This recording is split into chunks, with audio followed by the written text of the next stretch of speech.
ने रूस के साथ जो कारनामा किया है, रूस उसका एहसान जिंदगी भर नहीं भूलने वाला है।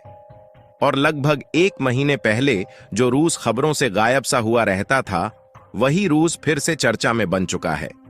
और हाल ही में जो खबर निकल कर आई है, उसने अमेरिका तक को सोचने पर मजबूर कर दिया है। दरअसल हाल ही में जारी की गई इस रिपोर्ट को देखें तो पिछले महीने अप्रैल 2024 में भारत ने इतना ज्यादा क्रूड ऑयल रूस से इंपोर्ट किया है कि भारत ने इतिहास के सारे रिकॉर्ड को तोड़ते हुए नया मुकाम हासिल कर लिया है, क्योंकि भारत ने अपनी कुल जरूरत का 40% क्रूड ऑयल अकेले रूस से खरीद लिया है, जिससे भारत को न सिर्फ सस्ते दामों में कच्चा तेल मिला है, बल्कि इससे रूस को भी बहुत बड़ी मदद मिली है। जहां भारत के द्वारा रूस से 40% क्रूड ऑयल खरीदने की चर्चा इसीलिए बनी हुई है क्योंकि भारत ने जब यूक्रेन और रूस के वार के शुरुआती समय में बम्पर मात्रा में रूस से कच्चा तेल खरीदा था, तो भी कुल हिस्सेदारी केवल 20 से 25% ही थी। और उसके बाद रूस ने कच्चे तेल पर डिस्काउंट को बंद कर दिया, जिससे कच्चे तेल के लिए रूस पर भारत की डिपेंडेंसी कम हो गई थी। लेकिन हाल ही में पिछले महीने हमने इतना ज्यादा कच्चा तेल खरीदा है कि कुल जरूरत का 40% कच्चा तेल अकेले रूस से खरीद डाला है। और सबसे अच्छी बात यह है कि इससे भारत ने न सिर्फ अपना फायदा किया है, बल्कि इससे रूस की काफी बड़ी मदद भी हुई है, जिसका एहसान रूस कभी भी नहीं भूलने वाला। पूरी अपडेट क्या है इस वीडियो में समझते हैं, लेकिन आगे बढ़ने से ये वीडियो को एक लाइक करके चैनल को सब्सक्राइब जरूर कर लीजिए। दरअसल आपको यह बात तो मालूम ही होगी कि भारत रूस का सबसे अच्छा दोस्त देश माना जाता है, और उसमें भी भारत और रूस के रिलेशन दिन पर दिन और भी ज्यादा मजबूत हो रहे हैं।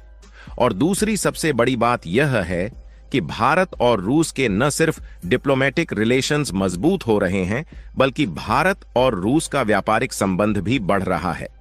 और हाल ही में हमने एक खबर आपको बताया था कि रूस पर इस समय अमेरिका के द्वारा कई प्रतिबंध लगा दिया गया है, जिससे भारत और रूस के ट्रेड डिस्टर्ब हो रहे हैं। और इसी के निचोड़ के लिए भारत और रूस मिलकर INSTC यानी कि international north south transportation corridor को चालू करने के प्रोजेक्ट पर भी काम कर रहे हैं। और इस कॉरिडोर की बात करें तो यह भारत के मुंबई बंदरगाह और रूस के मास्को शहर को सीधा ईरान और अजरबैजान के रास्ते से जोड़ता है, जिससे भारत और रूस के बीच कम समय में ज्यादा से ज्यादा सामानों का इंपोर्ट और एक्सपोर्ट किया जा सकता है, और ट्रांसपोर्टेशन कास्ट को भी बचाया जा सकता है। यहां तक कि इस ट्रांसपोर्टेशन कॉरिडोर को चालू करने से पहले ही रूस का अब तक का सबसे बड़ा बिजनेस चैम्बर भारत के मुंबई शहर में ओपन किया जा चुका है। फिलहाल रूस से भारत में इंपोर्ट किए गए कच्चे तेल की बात करें तो ताजे आंकड़े बताते हैं कि अप्रैल महीने में भारत के कुल कच्चा तेल आयात में अकेले रूस की हिस्सेदारी करीब 40% रही है, जबकि उससे 1 महीने पहले मार्च में रूस से आने वाले कच्चे तेल की कुल आयात में हिस्सेदारी 30% ही रही थी।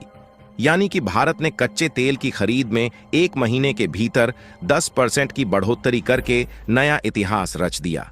और देखा जाए तो यह एक बहुत बड़ा नंबर है कि भारत ने 40% कच्चा तेल अकेले रूस से खरीदा है, क्योंकि आज से 1 साल पहले जब भारत ने रूस से बम्पर क्रूड ऑयल आयात किया था, तो उस समय भी भारत में आने वाले कच्चे तेल में 20 से 23% हिस्सेदारी रूस की रही थी, और इसमें भी मैक्सिमम 25% तक ही गया था।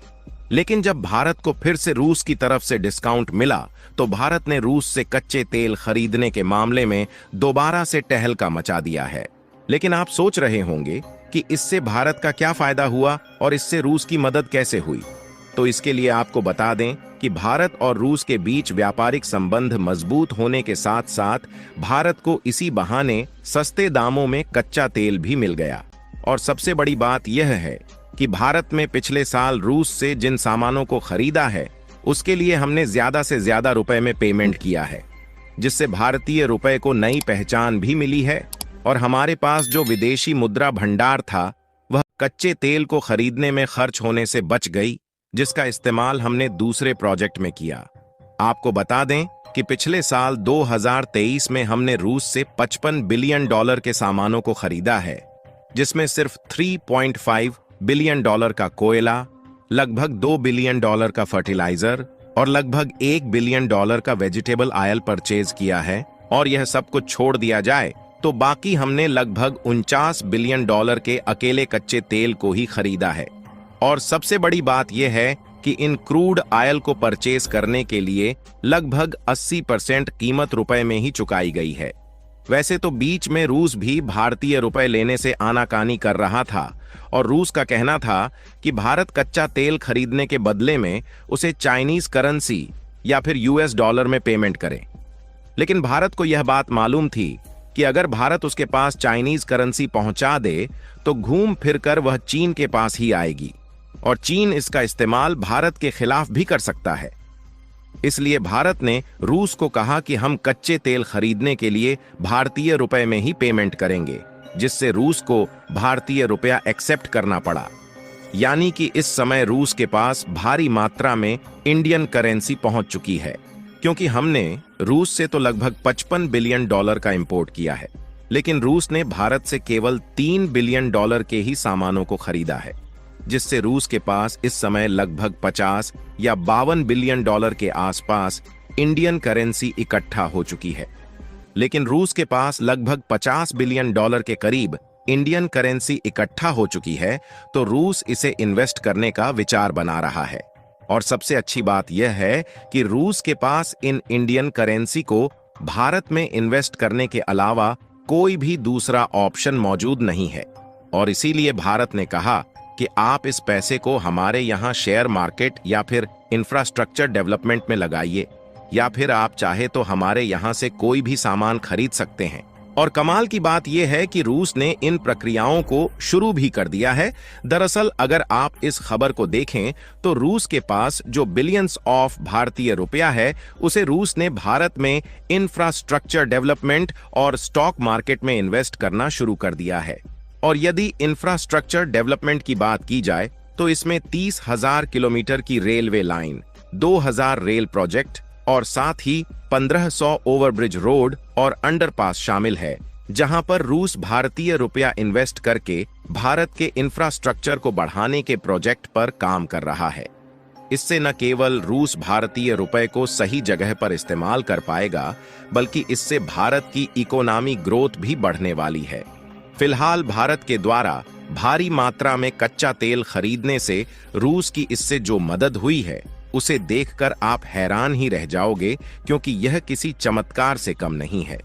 दरअसल आपको बता दें कि पिछले 1-2 सालों में रूस पर अमेरिकी सैंक्शंस लगे होने के बावजूद भी सभी यूरोपीय देशों में से रूस की इकोनॉमिक ग्रोथ सबसे ज्यादा है। इसीलिए रूस भारत को धन्यवाद भी दे रहा है। बाकी आप लोग भारत के द्वारा दिमाग लगाकर सस्ते दामों में कच्चा तेल खरीदने और भारत की इकोनॉमिक ग्रोथ बढ़ाने के बारे में क्या कहना चाहेंगे, अपनी राय कमेंट में जरूर बताएं। और इस वीडियो को एक लाइक करके अपने मित्रों तक शेयर जरूर करें, ताकि उन्हें भी जानकारी मिल सके। इसी तरह और भी नॉलेजेबल वीडियो देखने के लिए चैनल को सब्सक्राइब करके बेल आइकन को ऑल पर जरूर सेलेक्ट करें।